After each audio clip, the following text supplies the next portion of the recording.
नमस्कार, हल्ला बोल में आपका बहुत बहुत स्वागत है। मकर संक्रांति पर ढेरों शुभकामनाएं और इसीलिए आज चर्चा का विषय ही यही है, संक्रांति से चुनावी क्रांति। आज देश मकर संक्रांति, पोंगल और माघ बिहू का त्योहार मना रहा है। इन त्योहारों का हमारी संस्कृति, हमारे समाज में जितना गहरा असर है, सियासत की नब्ज उसे समझ रही है। आज हम हल्ला बोल में ये सवाल उठा रहे हैं कि क्या संक्रांति से 2026 की चुनावी क्रांति शुरू हो गई। दरअसल आज प्रधानमंत्री नरेंद्र मोदी पोंगल मनाने केंद्रीय मंत्री एल मुरुगन के घर पहुंचे और तमिलनाडु के इस उत्सव को ग्लोबल फेस्टिवल कहा। उधर केंद्रीय गृह मंत्री अमित शाह की अहमदाबाद से पतंगबाजी की तस्वीरें आई हैं। उधर सरकार पर लोगों की आवाज दबाने के कांग्रेस नेता राहुल गांधी के आरोपों पर आज बीजेपी ने पलटवार किया। पार्टी ने कहा कि राहुल हर भाषा और हर क्षेत्र के लोगों को बांटने की कोशिश कर रहे हैं। 2026 में जब भारतीय उत्सवों की शुरुआत हो चुकी है, तब पश्चिम बंगाल में एसआईआर और ईडी को लेकर लड़ाई लक्ष्मण रेखा लांग रही है। आज हल्ला बोल का मुद्दा है कि 2026 की चुनावी संक्रांति में किसका सूरज चढ़ेगा, लेकिन बहस से पहले ये रिपोर्ट।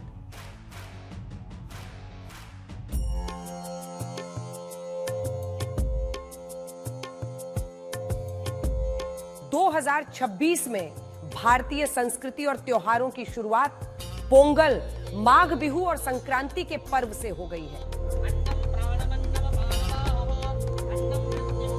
लेकिन अब की बार जब तमिलों द्वारा मनाए जाने वाले पोंगल उत्सव पर प्रधानमंत्री नरेंद्र मोदी केंद्रीय मंत्री एल मुरुगन के घर पहुंचे, तो ये तस्वीरें सांस्कृतिक अस्मिता की तो है, साथ ही इनके चुनावी असर की संभावनाएं भी देखी जाने लगी हैं।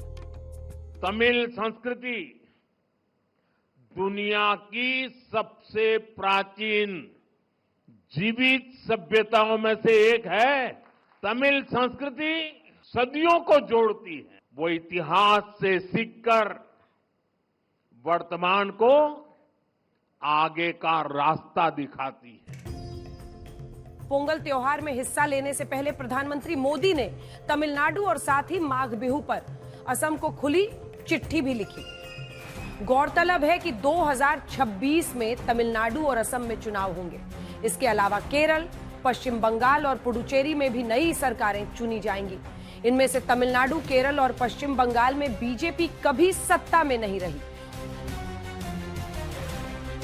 उधर जब बीजेपी अभी से 2026 के मिशन चुनावों पर कमर कसती दिख रही है, तो कांग्रेस नेता राहुल गांधी पर चुनावी नाकामियों को रोकने का दबाव है। मंगलवार को राहुल गांधी ने तमिलनाडु की धरती से लोकतांत्रिक आवाजों को दबाने का आरोप लगाया था। The voice of our people is under attack, and it is under attack by those in government, by the people who are actually running the government. They are attacking our election commission. They are attacking our different institutions. They are threatening people who don't agree with their ideology. Rahul Gandhi के बयान पर BJP ने जोरदार पलटवार किया है। कभी जाति के नाम पे, कभी क्षेत्र के नाम पे, कभी अस्मिता के नाम पे जो अपने राजनीतिक तांडव का प्रस्तुतिकरण करते रहते हैं, यह अत्यंत ही असंवेदनशीलता की पराकाष्ठा है साथियों। और राहुल गांधी जैसे नेता जिनका ट्रैक रिकॉर्ड ही ऐसा रहा है, बिहार में जाते हैं तो बिहार में जाति के नाम पे उन्माद फैलाने का प्रयास करते हैं, तमिलनाडु में जाते हैं तो तमिल अस्मिता के नाम पे एक नकारात्मक राजनीति। बीजेपी की राहुल गांधी से तो ठनी ही है। उधर पश्चिम बंगाल की मुख्यमंत्री ममता बनर्जी से ईडी की रेड को लेकर भी आर पार की जंग है। वोटर रिवीजन यानी एसआईआर को लेकर भी पश्चिम बंगाल में क्या माहौल बन रहा है, इसकी तस्वीरें फरक्का से आई हैं। एसआईआर को लेकर फरक्का में बीडीओ ऑफिस में तोड़फोड़ हुई है। टीएमसी विधायक मोनिरुल इस्लाम तोड़फोड़ करने वाली भीड़ के साथ नजर आ रहे हैं। मोनिरुल इस्लाम ये बयान देते भी देखे जा रहे हैं कि कोई राम का नाम बोलता है तो उससे कागज नहीं मांगे जा रहे, लेकिन कोई अपना नाम रहीम बताता है तो उसे परेशान किया जा रहा है। रामेर যখন নাম শুনছে তখন উনি বলছেন আপনার কিছু লাগবে না, আর রহিমের যখন নাম শুনছে তখন 14 গোষ্ঠীর ওর খতিয়ান চাইছে। এই দ্বিচারিতার নির্বাচন। इन परिस्थितियों में जब 5 राज्यों के चुनाव होंगे, तब बीजेपी की रणनीति क्या होगी, इस पर सबकी नजर होगी। इस बीच अहमदाबाद में केंद्रीय गृह मंत्री उत्तरायण पतंग महोत्सव में पतंग उड़ाते दिखे। बीजेपी की चुनावी पतंग की डोर अमित शाह संभाला करते हैं। 5 राज्यों को लेकर 2026 की ये सबसे बड़ी सांकेतिक तस्वीर हो सकती है। ब्यूरो रिपोर्ट आज तक। तो आइए चर्चा की शुरुआत करते हैं। सुधांशु त्रिवेदी जी, सांसद और प्रवक्ता भारतीय जनता पार्टी के हमारे साथ जुड़ गए हैं। चरण सिंह सापरा साहब, प्रवक्ता कांग्रेस पार्टी के हमारे साथ जुड़ गए हैं। सत्यप्रकाश मिश्रा जी, नेता जेडीयू के स्टूडियो में आज हमारे साथ है। संजय शर्मा, प्रवक्ता टीएमसी के हमारे साथ है। लेकिन इससे पहले एक बड़ी खबर जो ईरान से आ रही है, जो हमारे दर्शकों को जाननी चाहिए, इसीलिए हम बता रहे हैं क्योंकि भारतीयों को ईरान छोड़ने की सलाह दी गई है। ईरान में बदलती और बदतर होती हुई परिस्थितियों के बीच ये एडवाइजरी जारी की गई है, जिसमें यह कहा गया है कि जो भी भारतीय ईरान में खामनेई विरोधी जो वहां पर ताकतें हैं वो बहुत ही मुखर होती चली जा रही हैं। और पिछले दिनों के विरोध प्रदर्शनों में आपने देखा होगा कई लोगों की जान जाने तक की, यहां तक कि कुछ वेबसाइट्स वहां पर 12,000 लोगों के मारे जाने की खबर भी बता रही हैं। इस बीच रॉयटर्स 2,000 लोगों के मारे जाने की पुष्टि कर रहा है। ईरान और अमेरिका के बीच तनाव बढ़ा हुआ है। डोनाल्ड ट्रंप खुलकर ये चुनौती दे रहे हैं और ये चेतावनी दे रहे हैं कि वो ईरान पर हमला करेंगे। विरोध प्रदर्शनकारियों के खिलाफ अगर खामेनेई सरकार कोई भी और सख्त कदम उठाती है तो वो सीधे हमले की धमकी दे रहे हैं। उन्होंने 25% अतिरिक्त टैरिफ का भी ऐलान कर दिया है कि अगर कोई भी देश ईरान से व्यापार करेगा तो अमेरिका के साथ व्यापार करने पर उस पर 25% अतिरिक्त टैरिफ लगेगा। इन सब के बीच भारत सरकार की तरफ से एडवाइजरी जारी की गई है कि ईरान में जो लोग हैं वो वापस आए और यहां से कोई ईरान की तरफ नहीं जाए। खैर, इस खबर पर हमारी नजर रहेगी क्योंकि बड़ी खबर है और विश्व में अलग अलग जगहों पर जो ये फोकल पॉइंट्स हैं उन सब पर क्या हो रहा है हमारी नजर रहेगी। लेकिन सुधांशु त्रिवेदी जी, वापस आते हैं इस मुद्दे पर। राहुल गांधी बार बार, चाहे वो तमिलनाडु हो, इससे पहले हमेशा कहते रहे हैं कि आप भारत की आवाज को दबा रहे हैं, सत्ता में बैठे लोग ये दबा रहे हैं। इधर ऐसा लगता है कि संक्रांति से आपकी चुनावी पतंग की डोर आकाश की तरफ बढ़ रही है। अंजना जी, सर्वप्रथम तो मैं जो सब लोग यहां बैठे हैं और देशवासियों को मकर संक्रांति की बधाई देना चाहता हूं और यह भी बताना चाहता हूं, संक्रांति का पर्व यह बताता है कि सूर्य दक्षिणायन से उत्तरायण की तरफ जाता है और यह हजारों सालों से हमें पता था। न हम धरती को चपटी मानते थे, न धरती को स्थिर मानते थे। और दर्शकों को यह भी पता होना चाहिए, संक्रांति तब आती है अगर धरती अपनी एक्सेस पे केवल स्ट्रेट होती तो दक्षिण उत्तर जाने का कोई अर्थ ही नहीं होता। जो 23.5 डिग्री का एक्सियल टिल्ट है, इसकी वजह से half of the time southern hemisphere, half of the time northern hemisphere होता है। हमें उस 23.5 डिग्री के एक्सियल टिल्ट का भी पता था। महाभारत के समय में पितामह भीष्म सरसैया पर लेटकर प्रतीक्षा किए थे कि उत्तरायण सूर्य होने पर सोचेंगे। मगर अब विषय पे आता हूं, मगर ये राहुल गांधी जी जिस ब्रांड की राजनीति करते हैं, ये मैकाले और मार्क्स वालों ने, उन लोगों ने जो सूर्य को धरती का चक्कर काटने वाला मानते थे, जो धरती को स्थिर मानते थे, उन्होंने हमारे दिमागों में भर दिया कि जिन धर्म ग्रंथों में इतना सुंदर सटीक विज्ञान है, उनमें अंधविश्वास भेदभाव के अलावा कुछ नहीं है। इसलिए आज की राजनीति में भी आज लड़ाई इस बात की है कि ये मैकाले की मानसिकता का विचार जो 190 साल पुराना हो गया है, अगले 10 साल में वो समाप्त होगा मोदी जी के नेतृत्व में। और संक्रांति का सूर्य जो भारत का ऊपर जाना शुरू हुआ है, वो बिल्कुल मध्याह्न के सूर्य की तरह प्रखरता से उठेगा। या वो तमाम लोग जो मैकाले, मार्क्स और मुगल के बादलों से ढकना चाहते हैं इस सूर्य को, वह सफल होंगे अथवा नहीं। अब मैं इस विषय के ऊपर बताता हूं। देखिए, राहुल गांधी जी जो बोल रहे हैं उस विषय को समझना चाहिए दर्शकों को। आज उनकी लड़ाई कोई सत्ता के लिए नहीं है।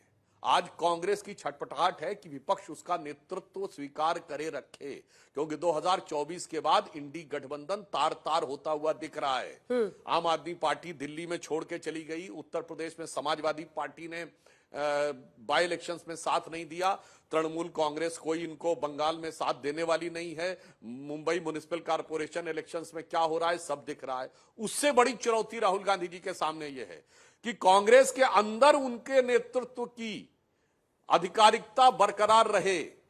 इन दोनों चुनौतियों से वो जूझ रहे हैं और उसे भारत के ऊपर हो रही समस्याओं का आवरण देकर बचने का प्रयास कर रहे हैं, जो ख्वाबों ख्यालों में जो वो तथाकथित समस्याएं बताते हैं। ठीक है। तो मुझे लगता है देश की जनता बहुत प्रबुद्ध है, वो भली भांति समझ रही है कौन व्यक्तिगत हित में, पार्टी हित में कुंठाग्रस्त होकर, घुसपैठिया परस्त होकर भारत के उगते हुए सूर्य के ऊपर ग्रहण लगाना चाहता है, और कौन विकसित भारत का लक्ष्य लेकर आत्म गौरव से चमकते हुए भारत का मार्ग प्रशस्त करना चाहता है। मकर संक्रांति की भी आपको भी सापरा जी बहुत शुभकामनाएं। लेकिन जो राज्यों में चुनाव होने वाले, एक बार जरा दिखा देते हैं कि कहां पर क्या चैलेंज है। तो असम, जहां पर आपके लिए चैलेंज साफ दिखाई दे रहा है, पिछली बार के नतीजों के साथ ही शुरुआत कर लेते हैं, एक एक करके सभी 5 राज्य जो हैं। पश्चिम बंगाल से शुरुआत करते हैं। एक तरफ टीएमसी के लिए किला बचाए रखने का चैलेंज है, तो बीजेपी पहली बार सरकार में आना चाहती है। तमिलनाडु सत्ता में वापसी करना चाहते हैं, स्टालिन के साथ सरकार चल रही है, पहली बार बीजेपी आना चाहती है। केरल, जहां सरकार में बने रहना लेफ्ट फ्रंट, और इधर राहुल गांधी फिर सरकार में आना चाहते हैं, इधर बीजेपी कभी नहीं रही है सत्ता में। असम, जहां पर लगातार तीसरी बार सरकार बनाना उनके लिए एक चैलेंज होगा, इस बार आपके लिए है सत्ता में वापसी वहां पर करना। पुडुचेरी, सरकार में बने रहना, सत्ता में वापसी। कुल मिलाकर बड़ी तस्वीर जो है वो यही बता रही है कि आज भी जब हम चुनावी प्रक्रिया को देख रहे हैं तो चैलेंजेस कांग्रेस के सामने बहुत दिख रहे हैं। वो कह रहे हैं कि आपके पास अंदरूनी लड़ाई से ही निपटने का। आप देखिए वो तस्वीर भी खूब वायरल हुई ना। अब राहुल गांधी जी को डीके शिव कुमार और सिद्धारमैया को बताना है, और सिद्धारमैया ने ऑफ रिकॉर्ड सूत्रों के हवाले से हमारे ही कुछ रिपोर्टर्स को बताया, जो कि हमने कहा कि वो कह रहे हैं कि राहुल गांधी अपना स्टैंड साफ करें, अपनी लड़ाई से निकलिएगा तब तो फिर टारगेट कीजिएगा इन राज्यों को। और पश्चिम बंगाल में क्या कर रहे हैं आप लोग, असम में क्या कर रहे हैं, वो सक्रियता नहीं दिख रही है सप्रा जी, इसलिए पूछ रही हूं। नहीं, हमारे जो इंटरनल मसले हैं वो हम सुलझा लेंगे, लेकिन हैरत की बात यह है कि भारतीय जनता पार्टी, ये थोड़ा एको आ रहा है, एको निकलवा दीजिए। एको कर रही है। बीजेपी के प्रवक्ता जिस तरह से बता रहे थे कि राहुल गांधी जी और कांग्रेस पार्टी तो कोई इंपॉर्टेंस है ही नहीं उनका, भाई वो तो इस तरह से बता रहे थे। और फिर सबसे ज्यादा चर्चा इनके गली से लेकर के दिल्ली तक के नेता वो तो कांग्रेस पार्टी पर ही करते हैं, श्री राहुल गांधी पर ही बात करते हैं।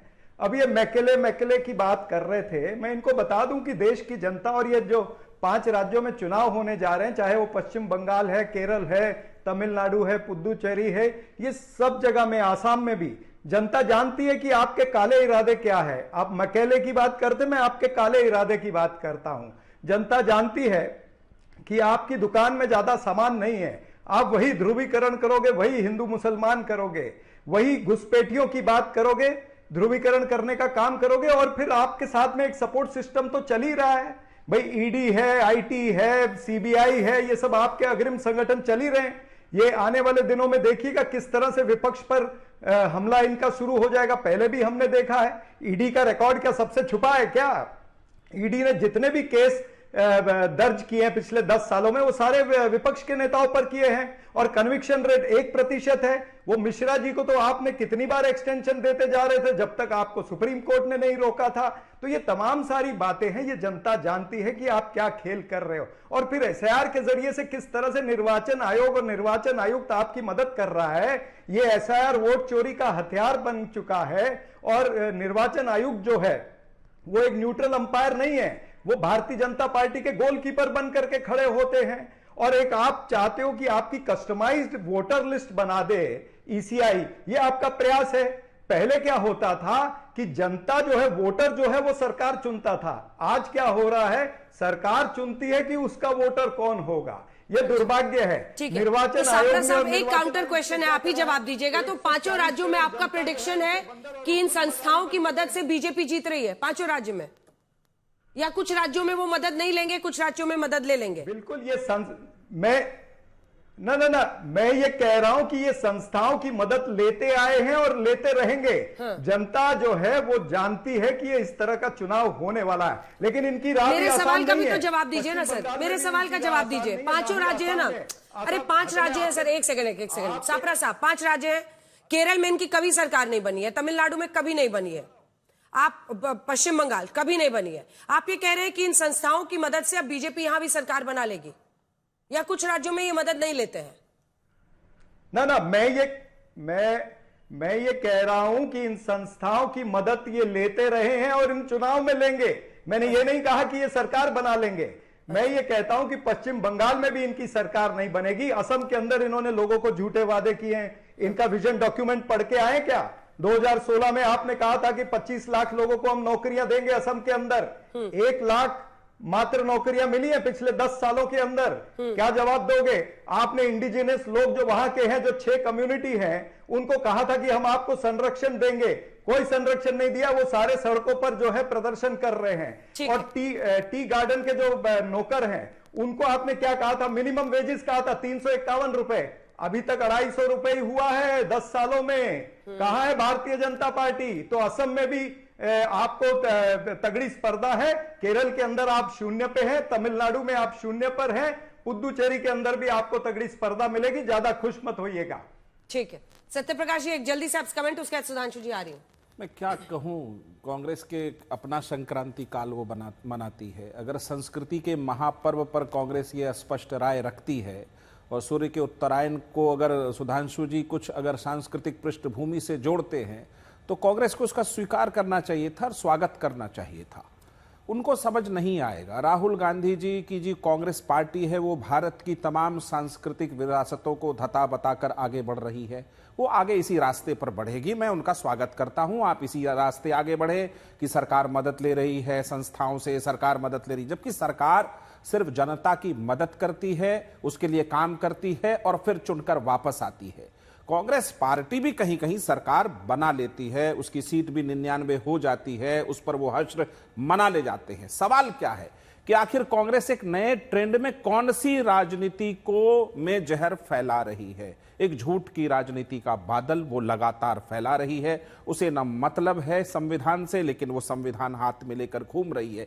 इतना हास्यास्पद राजनीति के इतने ऐसे ऐसे बिंब खड़े किए हैं कांग्रेस ने कि वोट चोरी हो जाता है। अरे कैसे, कहां किसका वोट चोरी हो जाता है? आप जनमत चुराते थे, ये बात सबको पता है कि वोट चोरी से सरकार बन गई बिहार में और आपको पता ही नहीं है। नहीं, इन्होंने कभी 2004 में एक सरकार बनने वाली थी, नहीं तो फरवरी में सरकार बन रही और थी, वहां पर दस्तखत करा लिया। वो कलाम साहब थे मास्को में, राष्ट्रपति शासन लगा दिया। विधायकों को पता ही नहीं चला कि हम पूर्व रहेंगे, अभूतपूर्व रहेंगे, क्या रहेंगे। देखिए, कांग्रेस पार्टी जिस रास्ते चल चुकी है उसका वो अंधा कुआं है। अगर वहां से लौटने की कोई उम्मीद तो नहीं दिखती।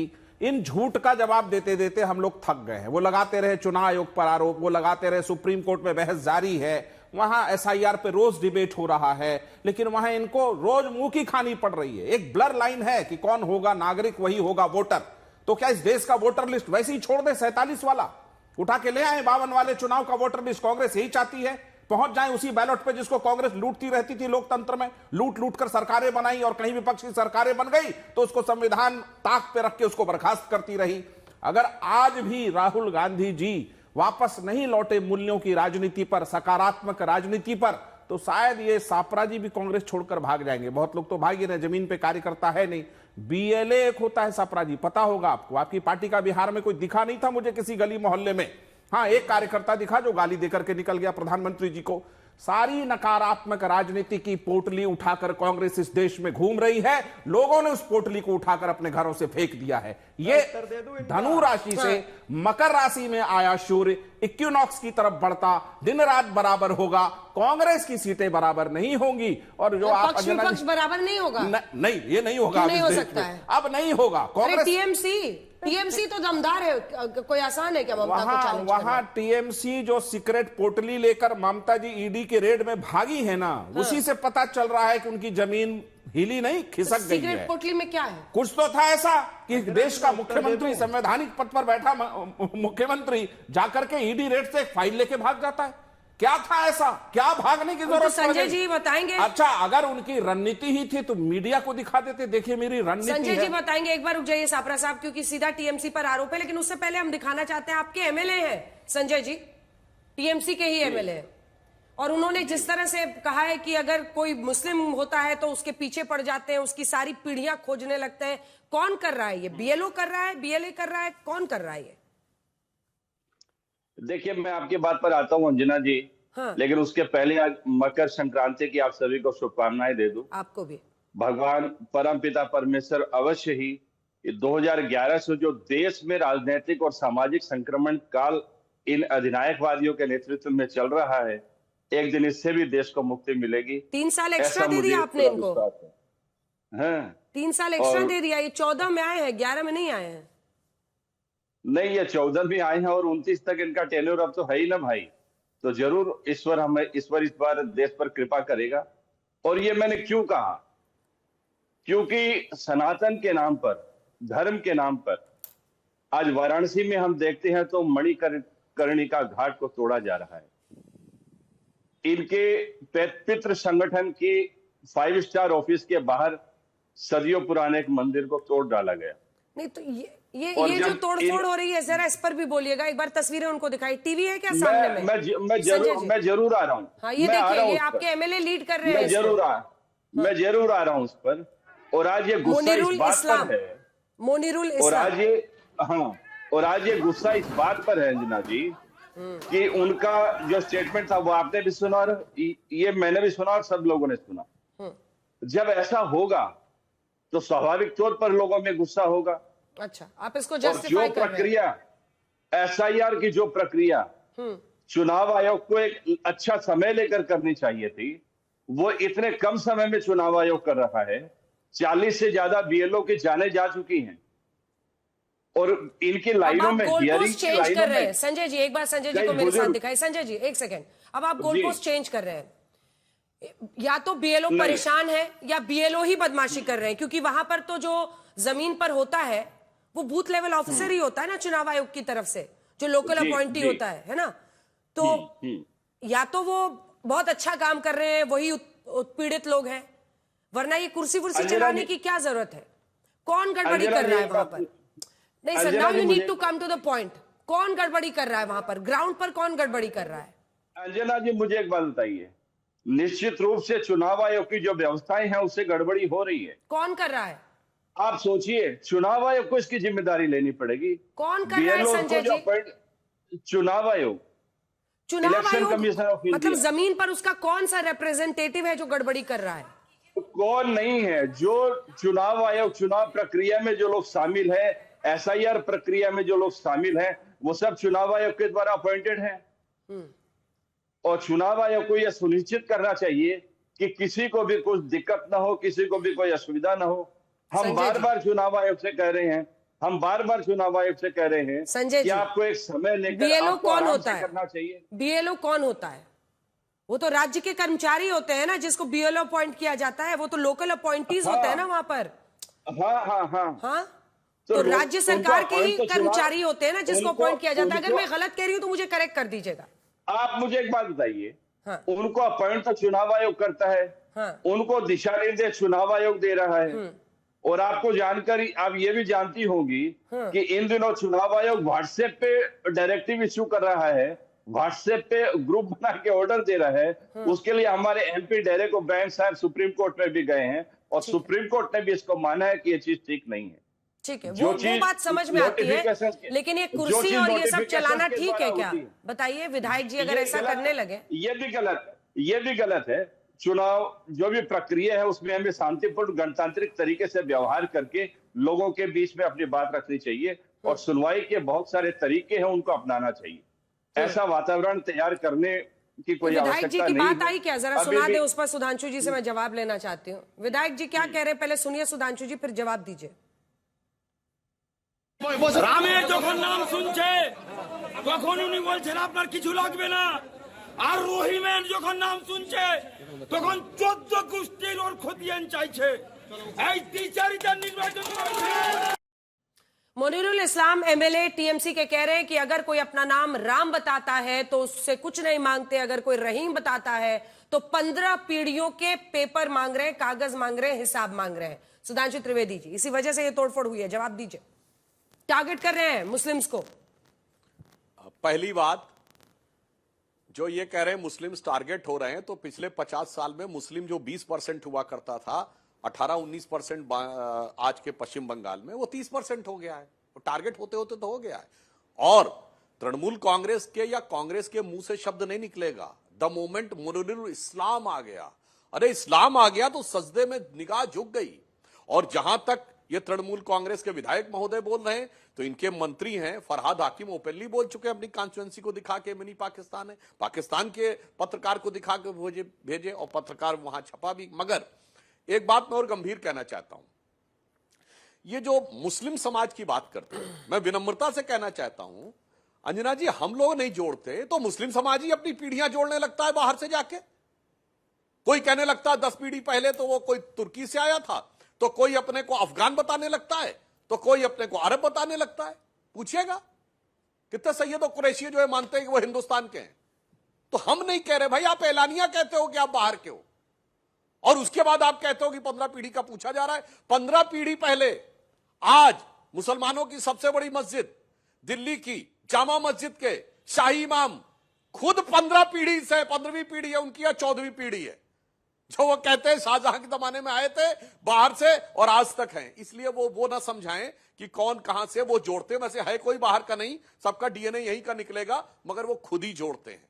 अब मैं दूसरी बात ये कहना चाहता हूं, देखिए जो हमारे कांग्रेस के मित्र और जो कुछ कर रहे हैं वो मुनीरुल इस्लाम, इसमें कुछ गलत नहीं है, क्योंकि जब उनकी मुख्यमंत्री सीधे जाके धावा बोल दे रही हैं और उनको अपनी पुलिस पे भरोसा नहीं है, जो ममता बनर्जी जी ने किया आईपैक के दफ्तर में, 4-5 निष्कर्ष बहुत साफ है। नंबर 1, देश के इतिहास में पहला मौका था जब किसी प्राइवेट संस्थान के पक्ष में जाके कोई पार्टी खड़ी हो गई। मतलब वो मानती है कि सारी स्ट्रेटजी एक प्राइवेट संस्थान बना रहा था, उनके नेता कार्यकर्ता नाकारा है। नंबर 2 कि जब उन्हें लगा कि वहां पे कोई संवेदनशील चीज पकड़ी जा सकती है तो ममता जी को अपनी पुलिस पे भरोसा नहीं था, वो खुद गई। नंबर 3, जब वो वहां मौकाए वारदात पे पहुंची हैं तो उनको अपने स्टाफ पर ही भरोसा नहीं था, अन्यथा इस स्तर का व्यक्ति कहता भाई ये वाली फाइल उठा लो। उन्होंने खुद जाके फाइल अपने हाथ में ली। यानी जिसको अपने न स्टाफ पे भरोसा, न पुलिस पे भरोसा, न कार्यकर्ता भरोसा, और जो कोर्ट में जाके उनके पार्टी के बिहाफ पे खड़ा हुआ वो उनके पार्टी से कोई संबंधित पदाधिकारी नहीं, यानी मुद्दई पर भी भरोसा नहीं। ये साफ दिखाता है कि जनता पर से उनका भरोसा उठ गया है, उठने का वक्त आ गया है। इसलिए घबराहट में, बौखलाहट में, खिसियाहट में इस ढंग की चीजें तृणमूल कांग्रेस के नेता कर रहे हैं, जो ममता जी के उसमें आचरण में दिख रही वही उनके आचरण में। अब सापरा साहब की बात का जवाब दे देता हूं। सापरा साहब, आप लोग तो बहुत जबरदस्त हैं साहब, आप कह रहे हैं वोट चोरी हो गया, वोट चोरी हो गया। ए भाई, बंगाल में कितनी सीटें आपकी, और आप तो सेक्युलरिज्म के सूरमा हैं। फुरफुरा शरीफ के गद्दी नशीब पीरजादा अब्बास सिद्दीकी से गठबंधन किए थे पिछले चुनाव में, हैं, और सेक्युलरिज्म के सूरमा है। गजब है साहब। और उसके बाद सीट कितनी पाई? 0 परसेंटेज ऑफ वोट 3। अद्भुत है। आइए असम में, असम में सबसे बड़ी जीत आपने हासिल की पूरे भारत की, धुबरी सीट से रकीबुल हसन जीते 10,25,000 से, जिस धुबरी में सबसे बड़ा डेमोग्राफिक चेंज हुआ है पिछले 40 सालों में। असम के मुख्यमंत्री बोल चुके हैं, मैं नहीं बोल रहा हूं, कि वो उसको मिनी बांग्लादेश बोलते हैं। और वहीं राहुल गांधी की यात्रा में सबसे ज्यादा भीड़ आती है, वहीं सबसे प्रचंड जीत आती है। अब मैं दूसरी बात, तीनों राज्यों के बारे में एक लाइन बोल दूं। आप कह रहे हैं वोट चोरी हो गया, वोट चोरी हो गया। चरण सिंह छात्रा जी, मैं चैलेंज करके कहता हूं, तमिलनाडु में तो आपका गठबंधन है डीएमके के साथ, 239 में 1/4 सीट आपको नहीं देने वाला। चरण सिंह छात्रा को 60 सीटें नहीं दिखाइए इनके साथ, और उसके बाद आके चिल्लाएंगे भाई आपका गठबंधन सहयोगी आपको देने को तैयार नहीं, भाजपा में कह रहे हैं। अब तीसरी बात मैं केरल के लिए कहना चाहता हूं। केरल में तो हम नहीं जीते हैं। केरल में आपका वोट किसने चुराया? आपको एक बार यूडीएफ, एक बार एलडीएफ आता है, तो इस बार कायदे से यूडीएफ आना चाहिए था, मगर जहां जहां चरण पड़े राहुल के तहता बंटाधार, तो अब की बार यूडीएफ नहीं आया, एलडीएफ फिर आ गया। और अभी जो चुनाव हुए नगर निगम के, वो तो केरल के राज्य चुनाव आयोग ने कराए। उसमें बताइए मतदाता सूची वही थी या गड़बड़? अगर वही थी तो साफ हो गया कि आप सिर्फ बवाल करना चाहते हैं। आपके लिए तो सबसे बड़ी लड़ाई यह है कि आपको सीटें आपके सहयोगी दल कितने देंगे। आप एक एक करके जितने राज्यों में आप सहयोगियों के साथ लड़ते हैं या सरकार बनाते हैं, आप अपनी स्थिति खुद देखिए, समझिए। कहीं पर फ्रंट का हिस्सा, कहीं पर स्टालिन के साथ लगकर। अब देखिए जो स्थिति है, कई जगहों पर आप पिछलग्गू पार्टी बन गए हैं सर। आप बिहार का एग्जाम्पल लीजिए ना सापरा साहब, बिहार में अपनी स्थिति देखिए। मैं उत्तर देता हूं ना। देखिए अंजना जी, मैंने 2 लोगों का जवाब देना, मुझे थोड़ा समय दीजिएगा, अनइंटरप्टेड समय दीजिएगा। जेडीयू के प्रवक्ता ने बहुत लंबा प्रवचन दिया राहुल गांधी जी के बारे में और कांग्रेस पार्टी के बारे में। मुझे हैरत हो रही है कि जो पार्टी एक राज्य में सरकार में है वो हमको उपदेश दे रही है, पुरानी पार्टी को, जिसकी सत्ता 3 राज्य में अकेले है और 2 राज्य में हम गठबंधन में है, वो हमको सीख दे रहे हैं। और किस बारे में सीख दे रहे हैं? जो आने वाले 5 राज्यों के चुनाव है उसके बारे में वो हमको सीख दे रहे हैं। अरे भाई, उन 5 राज्यों में जेडीयू कहीं भी न 3 में है न 13 में, तो आप हमको शिक्षा मत दीजिए कि वो 5 राज्यों में किस तरह से चुनाव लड़ना। ये आपकी बात हो गई। अब मैं आता हूं सुधांशु जी की बात पर। सुधांशु जी ने भी अनेक सारी बातें कही, लेकिन इन्होंने जब एसआईआर पर बातें कर रहे हैं, मैं इनको याद दिलाना चाहूंगा असम की बात इन्होंने की है। असम में तो भैया आपने 2019 में एनआरसी कर दिया था ना, और आपने कहा था कि घुसपैठिए तुरंत निकाल दिए जाएंगे। कितने निकाले? आपको बताना चाहूंगा कि 19 लाख लोगों को आपने नोटिस तक नहीं दिया है। जो एनआरसी का टेस्ट फेल हुए ना, उनको आपने डिस्क्वालिफिकेशन स्लिप भी अभी तक नहीं दी है। 6 साल हो गए हैं। आप बड़ी बड़ी बातें करते हो। ये नैरेटिव जो है, ये मात्र चुनाव के लिए आपका नैरेटिव होता है। पूछिए ना, हेमंता बिस्वा शर्मा आपकी सरकार है, क्यों नहीं 19 लाख लोगों को नोटिस दिए? फिर वो कोर्ट में जाते, फिर उनकी प्रक्रिया चलती, कुछ घुसपैठिए बाहर जाते। अभी तक एक भी घुसपैठिया असम से तो आप बाहर नहीं निकाल सके। बात बड़ी बड़ी करते हो। और जहां पर आप शून्य शून्य की बात करते हो, तो केरला में भैया आप भी शून्य पे हो, तमिलनाडु में आप भी शून्य पे हो। क्या आपकी कोई दुकान वहां पर खुली है? नहीं खुली है ना। तो जब आप इतनी सारी बातें करते हो, तो पीछे झांक करके भी देखा करिए कि कितना बोलना चाहिए और कितना नहीं बोलना चाहिए। अब आने वाले चुनाव के अंदर आपको पता चलेगा कि केरला के अंदर हम किस तरह से स्वीप करते हैं। और तमिलनाडु की चिंता मत करिए कि हमारे गठबंधन के साथी हमको कितनी सीट देंगे, हम आपस में बैठ के कर लेंगे। पिछली बार भी किया था ना, तमिलनाडु में हमारे 19 विधायक जीत करके आए थे, और हमारे जो यूडीएफ के हैं वो कम से कम 41 या 42 विधायक चुन करके आए थे, जिसमें कांग्रेस के 21 विधायक थे। तो ये तमाम सारी चीजें हम जानते हैं हमारी पार्टी को किस तरह से चलाना है। अपनी पार्टी का ध्यान रखिए कि ये 5 राज्यों में आपको केरला और तमिलनाडु में तो शून्य से थोड़ा आगे आना है, आपको ये ध्यान रखिएगा। जवाब दीजिए सुधांशु जी जल्दी से। शायद चरण सिंह सापरा जी, अद्यतन जानकारी का अभाव है, यानी लेटेस्ट इंफॉर्मेशन का अभाव है आपके अंदर। हमने तिरुवनंतपुरम नगर निगम 40 साल से लेफ्ट का कब्जा था, भारतीय जनता पार्टी ने वहां पर स्पष्ट बहुमत पाया है, और पिछली बार भी हम सबसे बड़ी पार्टी बन के उभरे थे। मुनम्बम का क्षेत्र जहां 100% क्रिश्चियन है, वहां पे भारतीय जनता पार्टी जीती है। भाई साहब परेशान ना होइए, अभी हम आपको बता रहे हैं। अरे काहे परेशान हो रहे हैं आप? अभी आपको और बताते हैं, और सुनिए विधिवत भली बात की सुनिए। आप तमिलनाडु में, मैं आपसे पुनः दावे के साथ कह रहा हूं, आपको चवन्नी के लायक हैसियत नहीं मिलेगी। यानी रुपए में 4 आना होता ना, 1/4 सीटें कांग्रेस को नहीं मिलने वाली हैं, यह बात भली बात पता है। केरल में मुस्लिम लीग आपके साथ नहीं होगी, तो राहुल गांधी के लिए वायनाड की सीट जीतना मुश्किल हो जाएगा। तो केरल में मुस्लिम लीग की बैसाखी पर है, और आपने कहा जिन राज्यों में आप अपने दम पे हैं, जबरदस्त आप काम करते हैं। हमारी सरकारें जब थी और आप केंद्र में सरकार में थे, हमारी राज्य सरकारें मॉडल देती थी, गुजरात मॉडल। हम आज तक पे बैठे हुए, इंडिया टुडे मैगजीन ने 7 साल लगातार गुजरात को बेस्ट परफॉर्मिंग स्टेट दिया था जब प्रधानमंत्री मोदी जी थे। आप क्या मॉडल है? कर्नाटक में सिद्धारमैया वर्सेस जीके शिवकुमार मॉडल, तो हिमाचल में सुक्खू साहब वर्सेस विक्रमादित्य मॉडल, और जहां जहां सत्ता में रहते थे, राजस्थान में थे तो गहलोत वर्सेस पायलट मॉडल, तो छत्तीसगढ़ में थे तो भूपेश बघेल वर्सेस टीएस सिंह मॉडल, तो जब पंजाब में थे तो captain Amarinder Singh versus Sidhu model. आपका तो यही है, कोई गवर्नेंस का मॉडल नहीं है। सत्ता की भूखी पार्टी सत्ता के बगैर मछली की तरह छटपटा रही है, और सत्ता में आने पे एक दूसरे से किसकी तरह लड़ते हैं, ये मैं दर्शकों के विवेक पे छोड़ता हूं। ठीक है, छोटा सा जवाब सापरा जी, फिर मैं आऊंगी सत्यप्रकाश जी और संजय जी के पास। मैं देखिए मैं जब विधानसभा की बात कर रहा था, ये महानगर पालिकाओं पर चले गए हैं। भाई महानगर पालिका भी एक आप गिना रहे हो ना, कितनी महानगर पालिकाएं केरला में और कितनी महानगर पालिकाएं तमिलनाडु में, पता है क्या? उसमें आपका क्या हाल है, उसके ऊपर उत्तर दीजिएगा। और जहां पर आप गुजरात मॉडल, ये मॉडल, वो मॉडल की बात कर रहे हैं, तो जनता ने आपका मध्य प्रदेश का मॉडल देख लिया है, किस तरह से छिंदवाड़ा के अंदर वो कफ सिरप पी करके कितने बच्चों की वहां पर मृत्यु हुई। क्या कोई बोले हैं? आपके बीजेपी के राज्य के नेता से लेकर प्रधानमंत्री तक उस पर कोई बोले हैं? और जो इंदौर के अंदर जो गंदा पानी, प्रदूषित पानी पिला पिला करके 16 लोगों की मृत्यु हुई है और 3000 लोग एडमिट है, 3000 लोग उससे त्रस्त हैं, तो उसके ऊपर कोई बोलता है? यही आपका बीजेपी का मॉडल है ना, कि करिए भ्रष्टाचार। और इंदौर को भी तो मिले थे ना मेडल, कितने सर्टिफिकेट मिले, कितने इंदौर महानगर पालिका को सर्टिफिकेट दिए गए हैं। लेकिन हुआ क्या है? प्रदूषित पानी, 16 लोगों की मृत्यु और 3000 लोग जो है वो हॉस्पिटल में एडमिट है। और उतना ही भ्रष्टाचार मध्य प्रदेश में हो रहा है, उतना ही भ्रष्टाचार छत्तीसगढ़ में हो रहा है, राजस्थान में हो रहा है, और असम की तो इतनी बड़ी लिस्ट है। एक दिन अकेले डिबेट पर आ जाना मेरे साथ में असम पे, तो मैं गिना के बता दूंगा कि कितनी बड़ी भ्रष्टाचार की लिस्ट है, और उसमें से आधे गिनाना चाहूं तो अभी भी गिना सकता हूं कि मिशन वसुंधरा पर कितने लोगों को जमीन दी है, किनको जमीन दी है। जमीन जो है इंडिजिनियस लोगों की है, आदिवासी लोगों की जमीन है, वो मुख्यमंत्री की पत्नी और उसकी कंपनी को जवाब दी गई दीजिए। है। इंदौर के जितने दूषित पानी का मुद्दा ऐसा मत समझिएगा कि देश के अन्य हिस्सों में नहीं पहुंचा है। सुधांशु जी, जमीनें जो है उनको दी गई है। सुधांशु जी, इंदौर के दूषित पानी का विषय, कई शहरों में लोग डर में जी रहे हैं। देख रहे हैं हाँ। अंजना जी, आपके दर्शक देख रहे हैं। मैं दोनों बातें, मैं विषय से नहीं भाग रहा हूं। सापरा साहब हर बार गोल पोस्ट चेंज कर रहे हैं, हर बार भाग जा रहे हैं।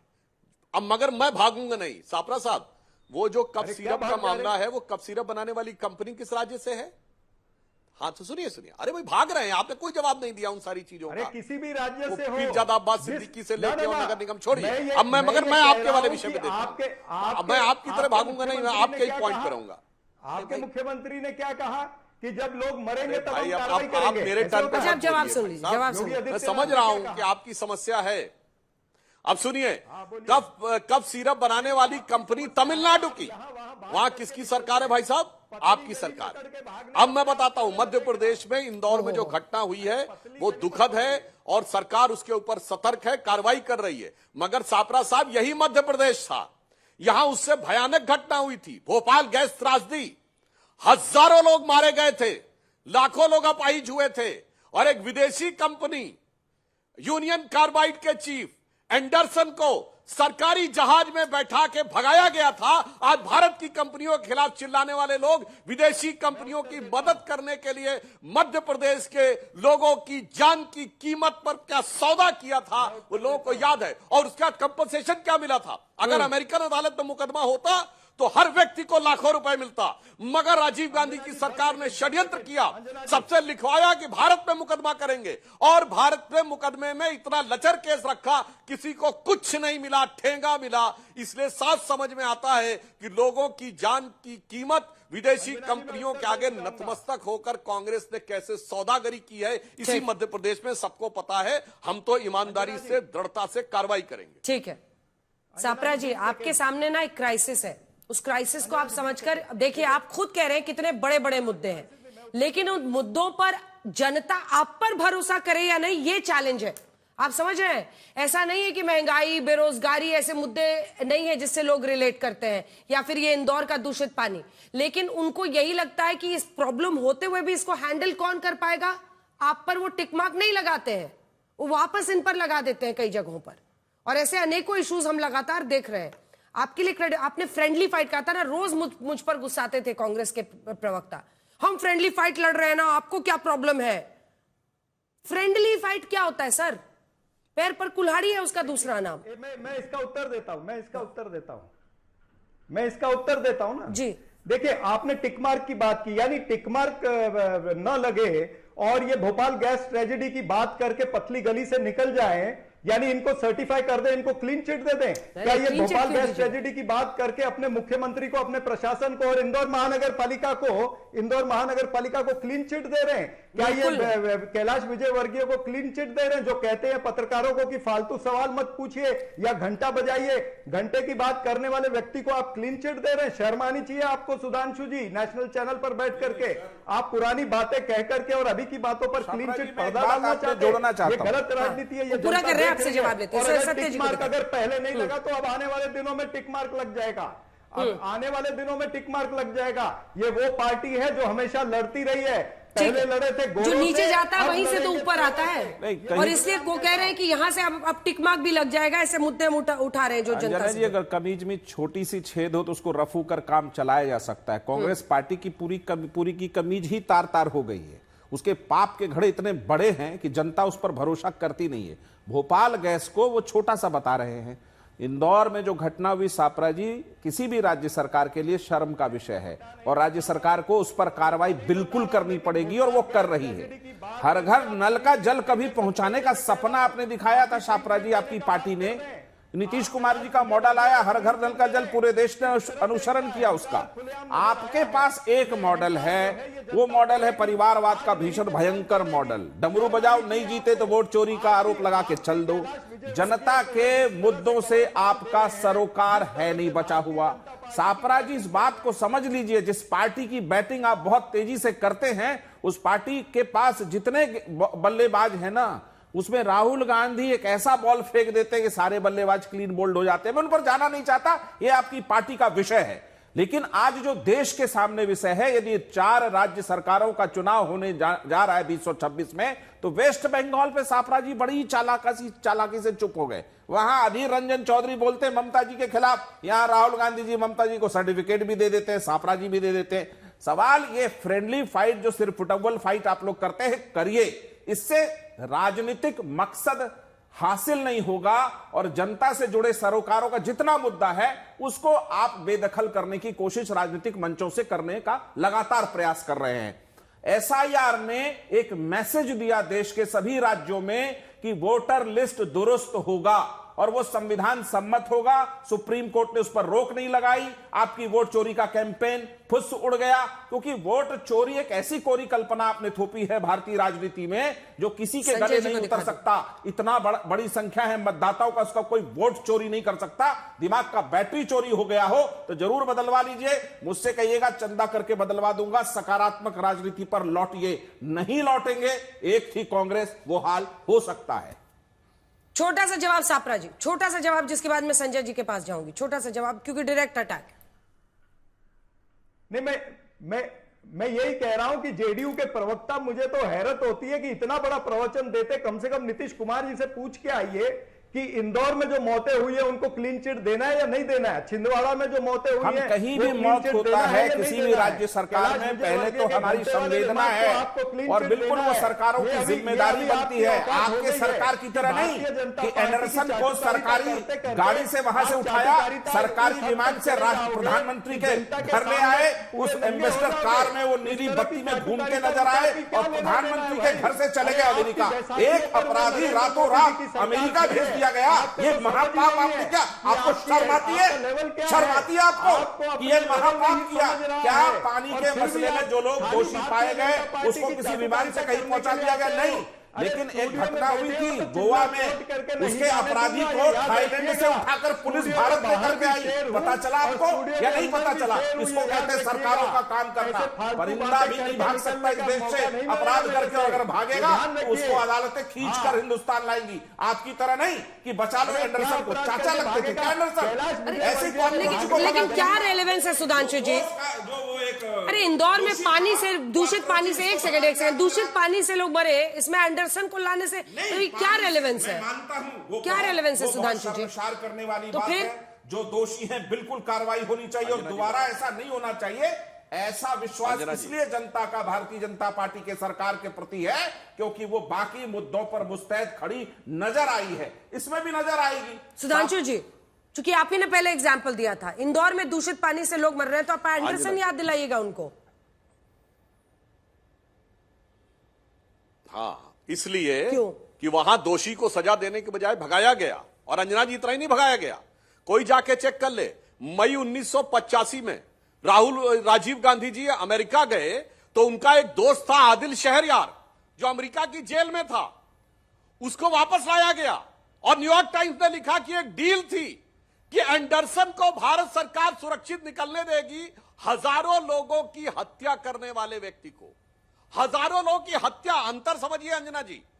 दूषित पानी पे हम पूरी तरह संवेदनशील हैं, सरकार कार्रवाई करेगी, दोषितों पे कार्रवाई भी होगी, और उस कारण से उनका स्वास्थ्य बिगड़ा। जहरीली गैस से हत्या करने वाले को भगाया गया, राजीव गांधी के मित्र आदिल शहरयार को उसके बदले में लिया गया। और ये मैं नहीं कह रहा हूं, मई 1985 में न्यूयॉर्क टाइम्स ने स्टोरी लिखी है, कोई जाकर इस बात को चेक कर ले। इसलिए जो आपने रेलेवेंस कहा ना, रेलेवेंस बहुत गंभीर है इन सारी चीजों के साथ। दूसरा, कफ सिरप बनाने वाली कंपनी तो तमिलनाडु की है मेरे भाई, वहां तो आपकी सरकार है, बताइए ना क्या कार्रवाई की है तमिलनाडु की सरकार ने? उसकी सप्लाई वो मध्य प्रदेश से लेकर उत्तर प्रदेश तक करती है।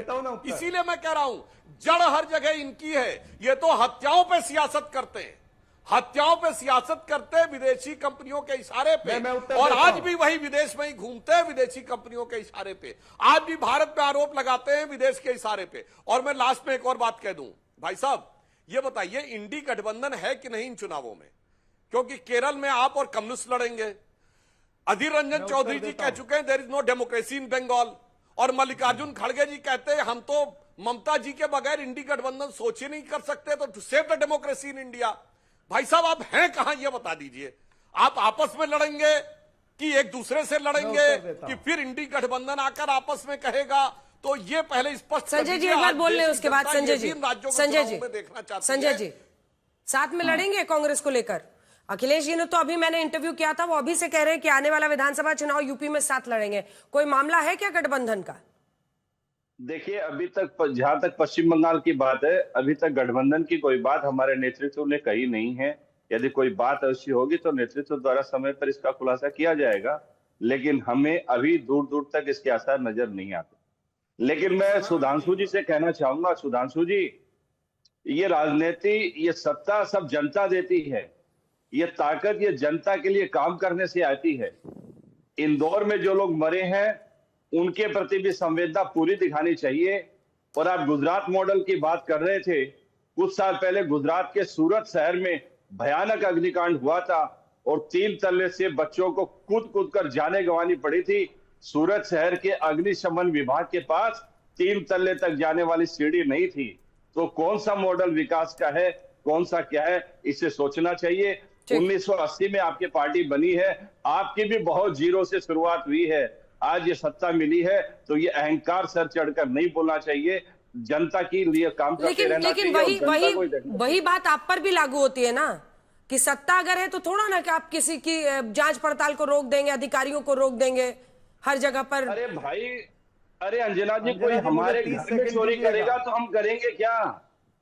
हमारे डॉक्यूमेंट कोई लेगा, हमारे दस्तावेज कोई चुराने आएगा तो हम क्या करेंगे? अच्छा, और ये जो परिस्थितियां उत्पन्न हुई है 2020 के बाद, अनलॉफुल एक्टिविटी करेगा एक मुख्यमंत्री है, 2020 की कोई घटना है, काहे पश्चिम बंगाल में अलग कानून लगता है क्या? कार्रवाई आप आज करने आएंगे क्या? ठीक है, सुधांशु जी जवाब दीजिए। उस समय जो दोषी थे, सुधांशु जी जवाब दीजिए, रिस्पॉन्ड। देखिए, मैं सिर्फ ये जानना चाहता हूं, दर्शक समझे कि भाई वो आईपैक के में कौन सा ऐसा डाटा रखा होगा? अभी तो चुनाव भी नहीं आया कि कैंडिडेट्स के नाम रखे हुए हों। अब 2 ही चीजें हो सकती हैं, या तो कोई वहां धन के वितरण का डाटा रखा हुआ हो, या फिर कहीं कहीं ये तो डाटा नहीं था कि अमुक कॉन्स्टिट्यूएंसी में कितने घुसपैठिए हैं, अमुक कॉन्स्टिट्यूएंसी में कौन से ऐसे लोग हैं जहां पर हम जीत सकते हैं। वक्त इतने की इजाजत देता, आप सबको रोकना पड़ रहा है। आज तक देश का सर्वश्रेष्ठ न्यूज चैनल